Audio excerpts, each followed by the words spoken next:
Pasky007 demande qu'est-ce que les étudiants en médecine peuvent faire pour appuyer la FMSQ et exprime évidemment un peu de frustration en tant qu'externe.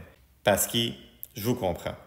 Parce qu'il y a 20 ans, j'étais moi-même étudiant en médecine lors du dernier grand conflit qui a opposé le gouvernement aux médecins spécialistes. C'était en 2006.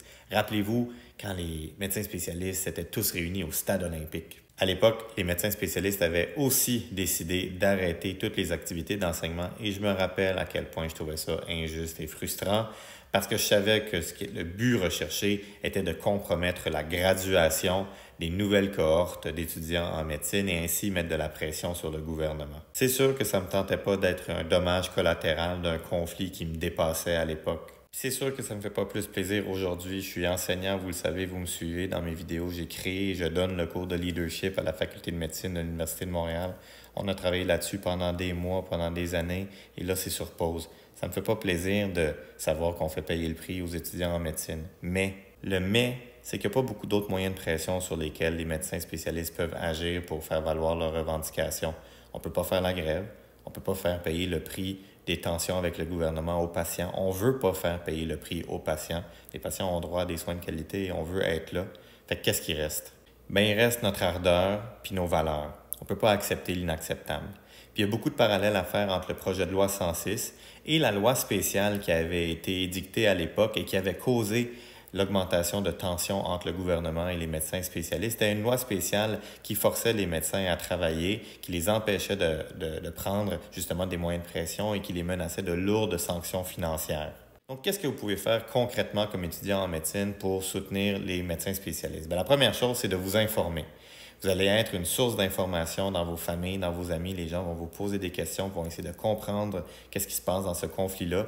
Vous devez être capable de leur répondre avec les informations. Donc, suivez mon compte, je vais en parler dans les prochains jours, mais allez aussi dans les médias traditionnels pour comprendre de quoi il s'agit. Deuxièmement, si à la lumière des informations que vous aurez recueillies, vous en venez à la conclusion qu'il tombe sous le sens, que vous nous appuyez parce qu'il s'agit de vos futures conditions de pratique, bien faites-le publiquement, via votre fédération médicale, mais aussi personnellement, que ce soit à titre individuel sur vos réseaux sociaux ou dans vos cercles personnels, famille, amis, etc. Troisièmement, c'est d'être à nos côtés lors de rassemblements publics. Je ne suis pas dans le secret des dieux, mais il tombe sous le sens que la FMSQ organise des rassemblements publics pour conscientiser la population aux enjeux actuels. Et à ce moment-là, je pense que ce serait très symbolique d'avoir des étudiants en médecine à nos côtés.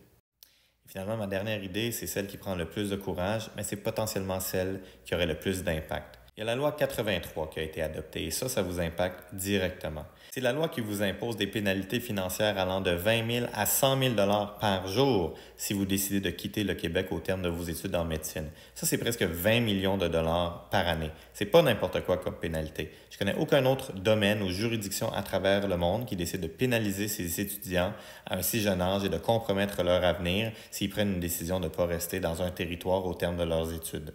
C'est quelque chose que vous devriez contester parce que le projet de loi 106, c'est un projet de loi. Je ne sais pas comment ça va finir cette histoire-là, mais il y a encore des chances que ce soit abrogé, que ça meure au feuilleton. Mais la loi 83, elle a été adoptée, elle est en vigueur et ça, je pense que vous devriez avoir le courage de la contester. Puis si vous le faites, je pense que vous trouveriez des alliés.